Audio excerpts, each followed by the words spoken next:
दिसंबर का महीना था। सर्द हवा पहले ही हड्डियां जमा रही थी और ऊपर से आसमान में काली घटाएं छा गई थी। गांव के लोग सोच रहे थे कि इतनी ठंड में बारिश नहीं होगी, लेकिन प्रकृति ने किसी की नहीं सुनी। जैसे ही पहली बूंद जमीन पर गिरी, रामदीन ने आसमान की ओर देखा। हे भगवान, अब बारिश भी। उसका कच्चा घर, फूस की छत और मिट्टी की दीवारें पहले ही ठंड से कांप रही थी। रामदीन की झोपड़ी में दरारें थी। पत्नी सीता ने बच्चों को पास खींच लिया। दीवार से पानी आ रहा है, उसकी आवाज कांप रही थी ठंड से भी और डर से भी। बारिश धीरे धीरे मूसलाधार बन गई। ठंडी बूंदे शरीर में सुइयों की तरह चुभ रही थी। घर के अंदर फर्श पर पानी भरने लगा। बच्चों के पैर बर्फ जैसे ठंडे हो गए। रामदीन ने जो छोटी सी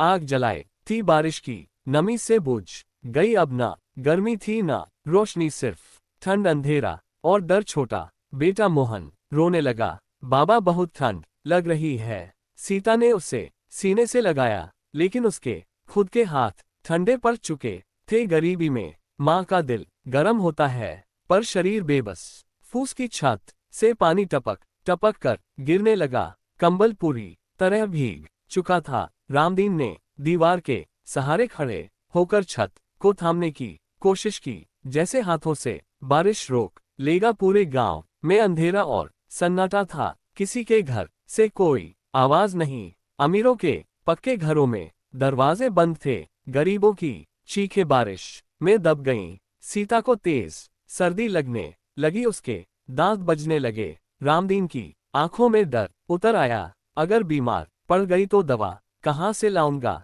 बारिश सिर्फ शरीर नहीं भिगोती, गरीब की उम्मीद भी भिगो देती है। रात का तीसरा पहर था। बारिश थमी नहीं। बच्चे नींद और ठंड के बीच झूल रहे थे। रामदीन पूरी रात जागता रहा। हर बूंद के साथ उसका दिल बैठता गया। सुबह हुई, लेकिन सूरज नहीं निकला। बारिश के बाद की ठंड और भी ज्यादा थी। घर की हालत देख रामदीन की आंखें भर आईं। भीगा अनाज, गीले कपड़े और थके हुए चेहरे। रामदीन बाहर निकला। चारों तरफ कीचड़, टूटी झोपड़ियां और उदासी। किसी ने कहा, इस साल ठंड में बारिश ने सब बर्बाद कर दिया। रामदीन चुप रहा, उसके पास शब्द नहीं थे। अचानक गांव के स्कूल से आवाज आए। कुछ लोग कंबल और गरम चाय बांट रहे थे। रामदीन ने बच्चों को वहां भेजा। गरम चाय का पहला घूंट जैसे जिंदगी वापस दे गया। रामदीन ने